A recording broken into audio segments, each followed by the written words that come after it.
This is Democracy Now!, democracynow.org, The War and Peace Report. I'm Amy Goodman with Nermeen Sheikh. A State Department official working on human rights issues in the Middle East resigned Wednesday in protest against U.S. support for Israel's assault on Gaza. Annelle Sheline worked as a foreign affairs officer in the Bureau of Democracy, Human Rights and Labour for a year before publicly resigning. In an op-ed published in CNN, she wrote, quote, "For the past year, I worked for the office devoted to promoting human rights in the Middle East. I believe strongly in the mission and in the important work of that office. However, as a representative of a government that is directly enabling what the International Court of Justice has said could plausibly be a genocide in Gaza, such work has become almost impossible. Unable to serve an administration that enables such atrocities, I've decided to resign from my position at the Department of State," she wrote. Annelle Sheline is the most significant protest resignation over U.S. support for Israel's assault on Gaza since the resignation in October of Josh Paul, the senior State Department official involved in arms transfers to foreign governments. Annelle Sheline joins us now from Washington, D.C. Annelle, welcome to Democracy Now! Can you tell us further about the decision you made? Thanks so much for having me and for your coverage of this issue. I hadn't initially planned to resign publicly. I hadn't been at State for very long, and I didn't think it would necessarily matter. But I decided to go public because when I started to tell colleagues that I was planning to resign over Gaza, so many people's response was, "Please speak out, please speak for us." Many people are not in a position where they feel they could resign, or they are trying to do what they can on the inside.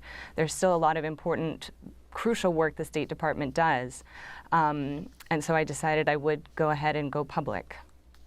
Well, you told, Annelle, you told the Washington Post that you tried to raise concerns internally with dissent cables and at staff forums. So what was the result of that? And how are other people within State, as you said, trying to speak out within the State Department to change policy?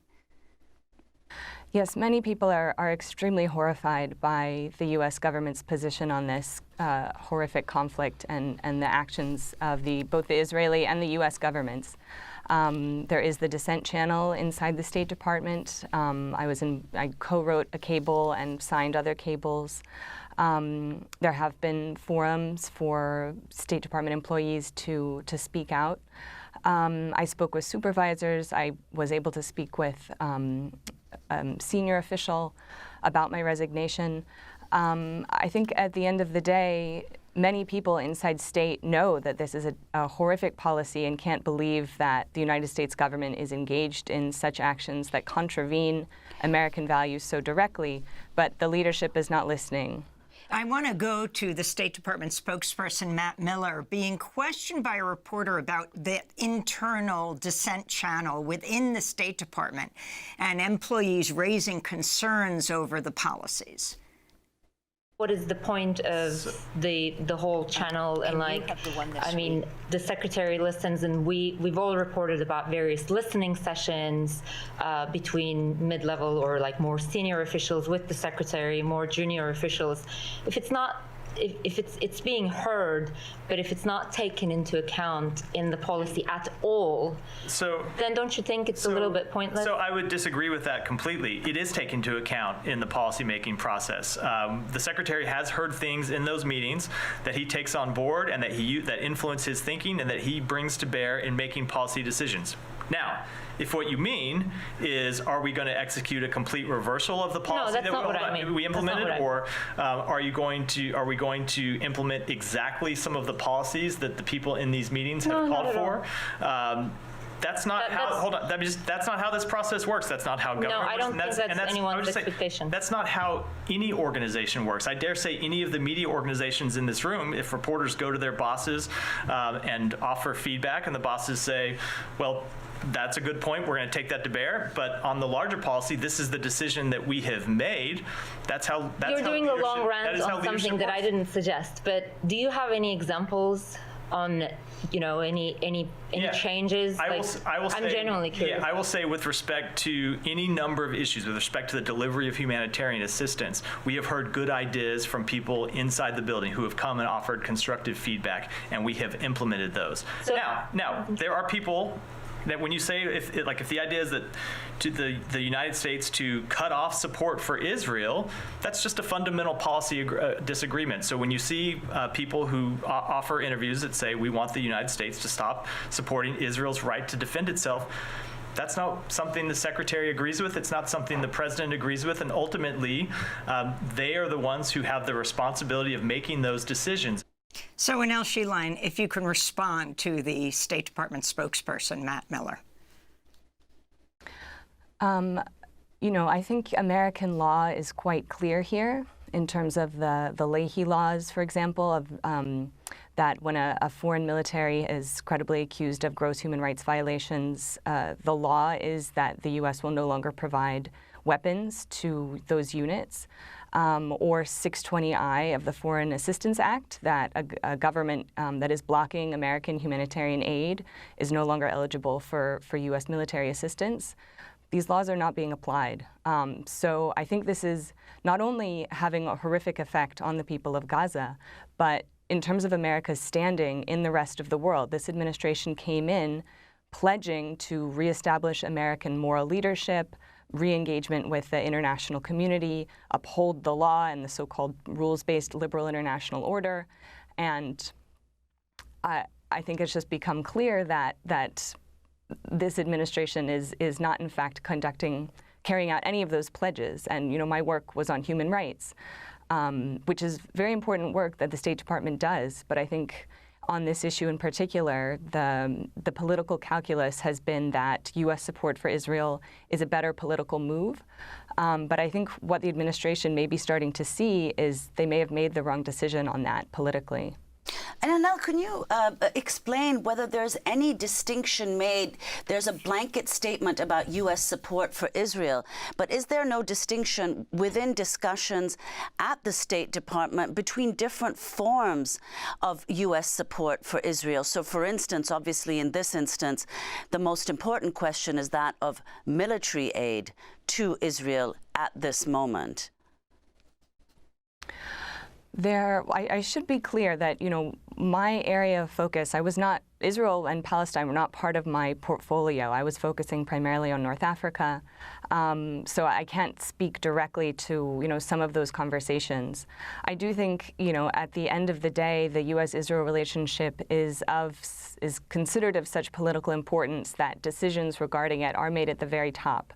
And so while there are other processes and certainly discussions going on inside state, inside other parts of the government about some of those nuances you were discussing, I don't think we're likely to see any public shift on any of that until those decisions come from the top that they're ready to reimagine the U.S.-Israel relationship.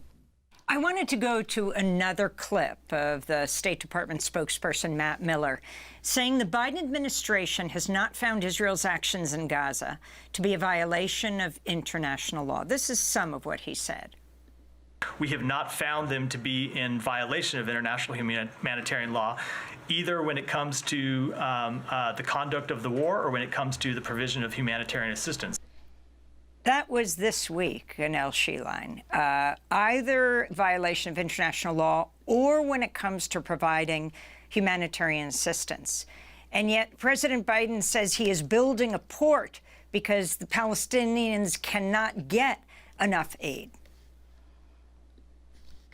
Exactly. I think that the evidence speaks for itself. We've had, not only the ICJ's ruling, not only the UN Security Council ruling. Clearly, the administration is unwilling to admit to reality. And I just want to reiterate, I think this is not only obviously devastating for the lives of people in Gaza, but is doing incredible damage to America's standing on the international stage. It is incredibly demoralizing for people inside the State Department, many of whom believe very deeply in what America says it stands for. So I'm trying to speak on behalf of those many, many people who feel so betrayed by our government stance. And Annelle, could you explain the effect that the massive protests across the United States have had within the State Department, what discussion there was of them, and then, of course, the uncommitted vote? So within the State Department, you know, civil servants are very committed to their role of being non-political, of following the instruction that they receive.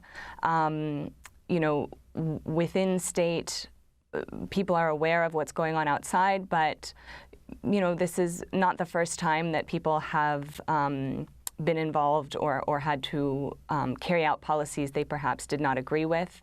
And it is something that many of these people have signed up for. This is the role of carrying out America's foreign policy. On this issue, I think because it has been so horrific and because we are seeing such growing political pushback from the American public, people are increasingly frustrated. You know, many other people with whom I spoke said they're considering resigning, but again, it is challenging for someone to, you know, it's not easy to not have a job in this country. I wanted to quote further what you've said in explanation of why you're resigning. You said you're haunted by the final social media post of Aaron Bushnell, the 25-year-old U.S. Air Force serviceman who self-immolated in front of the Israeli embassy in Washington on February 25th. You quote him, "Many of us like to ask ourselves, what would I do if I was alive during slavery, or the Jim Crow South, or apartheid? What would I do if my country was committing genocide?" The answer is, you're doing it right now. If you can explain what that meant to you and how people have responded to you. Sorry.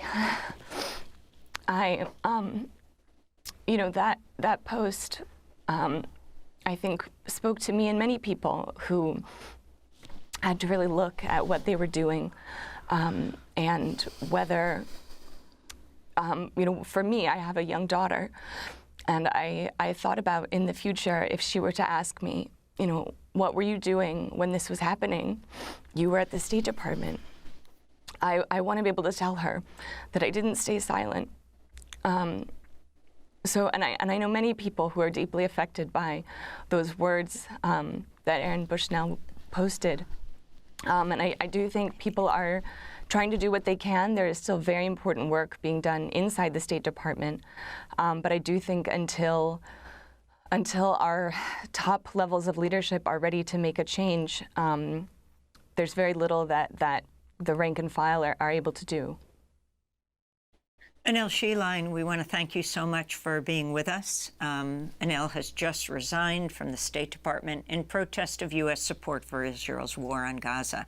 She worked as Foreign Affairs Officer in the Bureau of Democracy, Human Rights, and Labor. She's also the first State Department official to publicly resign since